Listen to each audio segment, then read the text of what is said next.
kategorian, edad o relihiyon. Walang mahirap, walang mayaman. Ang kailangan ng bansa, pagkakaisa ng bayan, disiplinadong mamamayan, tuloy-tuloy na kaunlaran. Yunay, love you! Sa isang simpleng tao, aking napatunayan, mapagpakumbaba sa madla at maging sa kaibigan. Siya ay idolo ng marami, matanda at kabataan, idolo ng inyong lingkod at tunay kong hinahangaan. At ngayong nakita ko na ang tunay na agila, sa buong Pilipinas siya'y aking ipapakilala. Ito na, Inday Sara, here she comes. Duterte! Ito na, Inday Sara, here she comes. Duterte! Tayo mababayaan, bayan ay aalagaan. Ito na, Inday Sara, here she comes. Duterte! Ito na, Inday Sara, here she comes. Ito na, Inday Sara, here she comes. Duterte! Tayo mababayaan, bayan ay aalagaan. Ito na, Inday Sara, here she comes. Duterte! Pangulo Rodrigo Roa Duterte. At syempre, sinundan naman ni Mayor Sara Duterte. Tunghayan po natin ang special feature na ito nang ituloy ang pagbabago movement to IPM.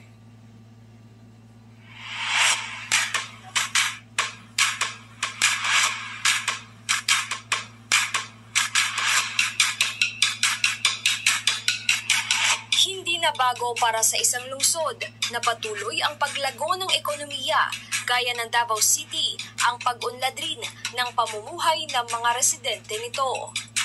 Nararapat lang na naaayon rin ang mga serbisyong kanilang natatanggap mula sa gobyerno. Kilala ang Davao City bilang isa sa mga pinakaligtas at pinakadisiplinadong lungsod sa bansa at maging sa mundo. Isa sa mga nananatiling ipinagmamalaki nito ay ang Davao City Central Communications and Emergency Response Center o mas kilala bilang Central 911. 911, there's an occasion of emergency.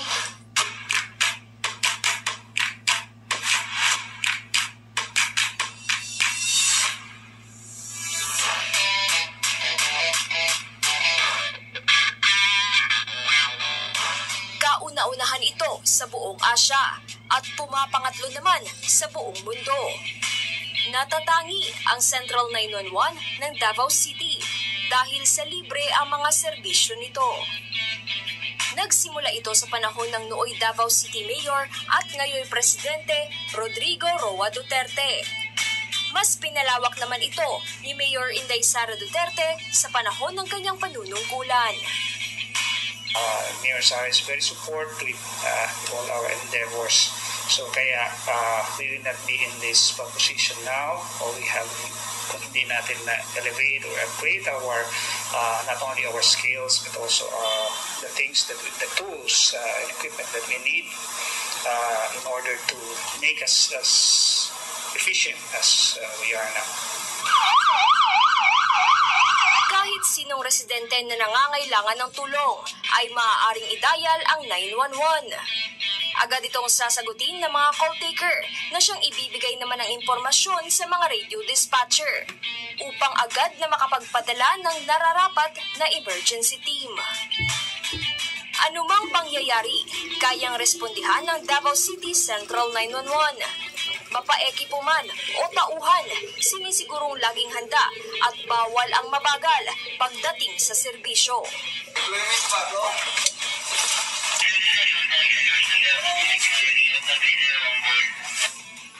Binubuo ang Central 911 ng 4 na units. Una rito ay ang Emergency Medical Service Unit na kargado ng mga basic at advanced life support equipments. May mga nakaantabay na mga ambulansya at maging ambubus. Kayang-kaya rin ng unit ang magsagawa ng mga komplikadong medical procedures kung kinakailangan. Sunod naman ay ang Urban Search and Rescue Unit na siyang maaasahan sa mga water search and rescue, road accident extrication, retrieval and evacuation operations, maging animal control at iba pang komplikadong sitwasyon. Kompleto rin sila sa kagamitan at mga sasakyan.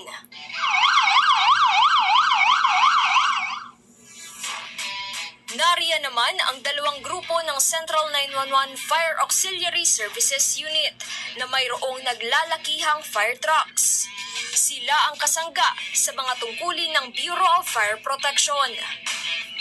Ipinagmamalaki rin ng Central 911 ang kanilang sariling K9 unit na siyang napakalaking tulong, lalong-lalo na kung may pagbabanta ng terorismo sa lungsod. This is very vital because hindi lang kinahanglan na skills but also the right tools or equipment that goes with it. So hand in hand yan dalawa. So we are provided, the city government provides this for us, for the people, to serve the people of Davao during emergencies.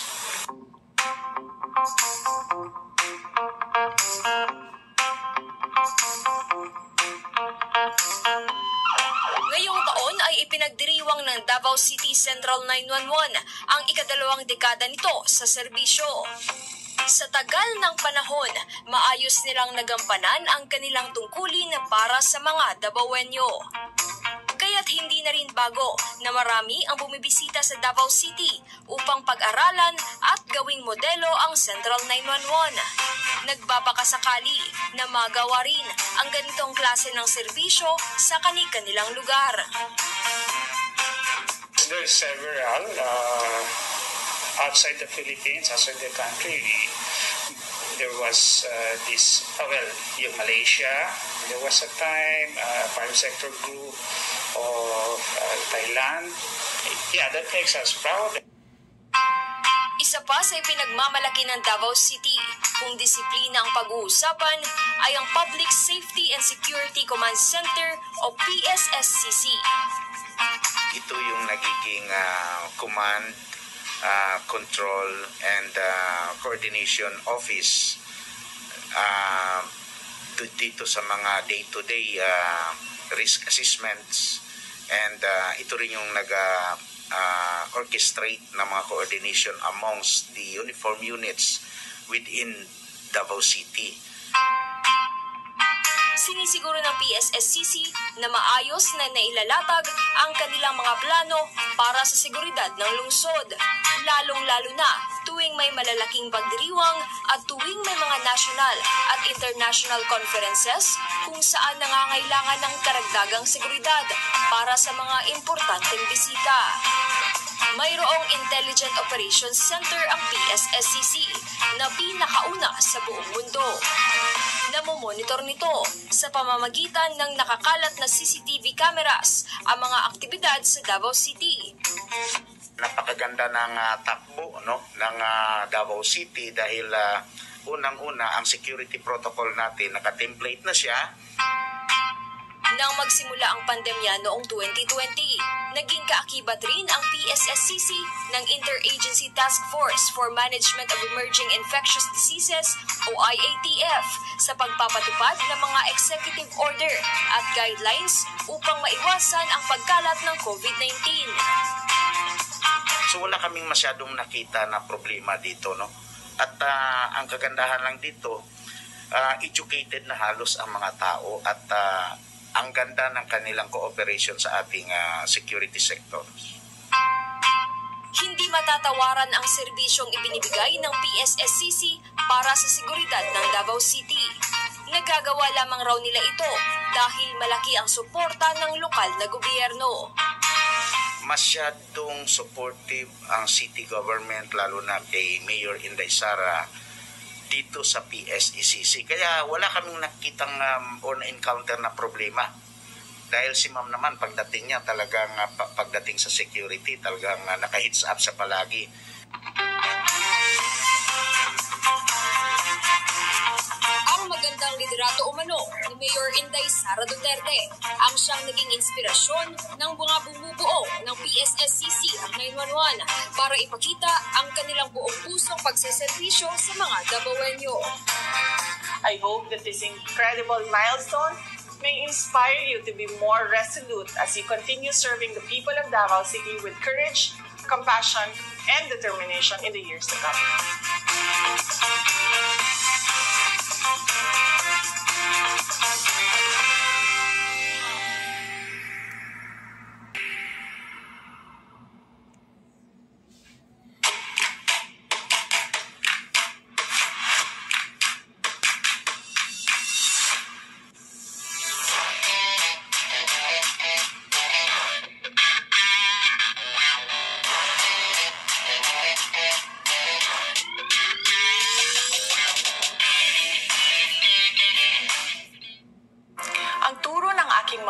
magulang sa aking pagtatrabaho, dapat pantay-pantay ang lahat. Walang kasarian, edad o relihiyon. Walang mahirap, walang mayaman. Ang kailangan natin, trabaho, edukasyon, mapayapang pamumuhay. Ang kailangan ng bansa, pagkakaisa ng bayan, disiplinadong mamamayan, tuloy-tuloy na kaunlaran. Ako si Inday Sara Duterte. Matibay ang puso na maglilingkod para sa mga Pilipino, para sa Pilipinas. Mahalin natin ang Pilipinas. Matibay ang puso na maglilingkod para sa mga Pilipino, para sa Pilipinas. Mahalin natin ang Pilipinas. Ba't ka sumali dyan? Ipanlalaki yan. Yun talaga yung mga naririnig ko that time eh. Ako po ay galing sa mahirap na pamilya. Tuloy pa rin ang buhay, lumalaban pa rin ako. Kaya nga ang ginawa ko, talagang nagsumikap ako sa lahat ng paraan na pwedeng mabuhay kami. Fulfilling. Kasi parang dugot pawis po yung pinagdaanan namin during training. Lahat ng mga leader ng LGBT mag-meeting kasi mayroon daw ibigay na programa ang gobyerno tulad ng mga livelihood. The world will be a better place if objective po yung kagandahan. Ang kagandahan sa akin is for everybody. Maganda ako dahil nakasurvive ako sa hirap ng buhay ko noon. Ako si Inday AJ, sasakitin ka sa anumang panganib. Ako si Inday Masoy, kakampi mo sa hamon ng buhay. Ako po si Inday Darwin, aasahin ang iyong isip tungo sa magandang buhay. Inday will always love you. Inday will always love you.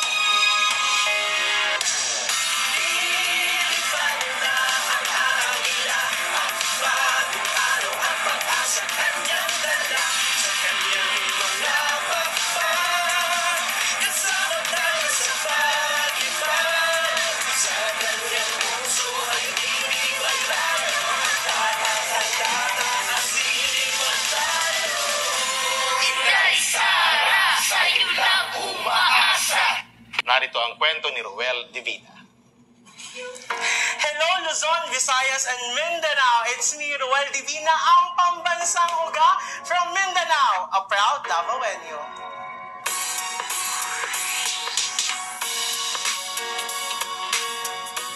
Why did I join the ride? Maybe because I want to be a part of this historical event.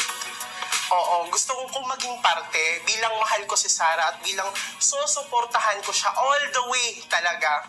Kaya feeling ko na kailangan ko maging parte ng ride niya. Kamusta naging experience ko sa ride? Iba na yung saya na dulot ng ride na nakikita mo yung kadami-daming taong sumusuporta, yung mga taong nagpapakita kung gaano nila kamahal si Sara bilang isang Davaoenyo at si Sara bilang isang Davaoenya. Naku po, kahit ako na hindi ako tumatakbo bilang Vice Presidente, kahit ako, nafe-feel ko yung proud ba, kumbaga. Hindi ko makakalimutan yung Sara na shirt ko na sabi nila, all size fits all. So parang hindi nila kinonsider yung katawan ko na hindi pwede, hindi applicable. So nangyari sa shirt is naging crop top siya. So ayun, hindi ko yun makakalimutan na mula sa Davao talaga. So from there, hanggang sa Bislig, suot-suot ko yon. So ganun kita kamahal, Mayor. Yung kung gaano kamahal ng mga tao si Mayor, kung gaano nila kagusto ipakita yung suporta nila kay Mayor na kahit umulan, uminit, kahit gaano sila katagal magantay, as long as makita nila, kahit picture man lang, kahit masulyapan man lang si Mayor Inday, ayun, napakasayang feeling. Ay, hello!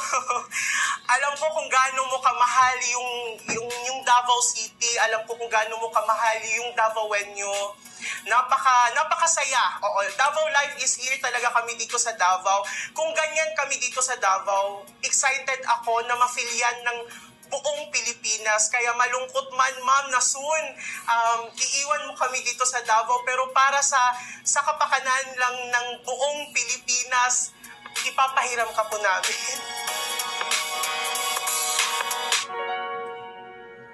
Ang turo ng aking mga magulang sa aking pagtatrabaho, dapat pantay-pantay ang lahat. Walang kasarian, edad o relihiyon. Walang mahirap, walang mayaman. Ang kailangan natin, trabaho, edukasyon, mapayapang pamumuhay. Ang kailangan ng bansa, pagkakaisa ng bayan, disiplinadong mamamayan, tuloy-tuloy na kaunlaran. Ako si Inday Sara Duterte. Matibay ang puso na maglilingkod para sa mga Pilipino, para sa Pilipinas. Mahalin natin ang Pilipinas. At ako naman po si DIY KKB Informative na nagpapasalamat sa aking mga viewers at ang aking mga subscriber. So kung napadaan po kayo sa aking YouTube channel, kindly like, subscribe, and hit that notification bell para updated kayo sa aking mga susunod na mga videos. So marami pa po akong ipifeature kay BP Sara Zimmerman Duterte. So kita-kitas po ulit tayo sa susunod kong videos. Maraming salamat po. Shukran.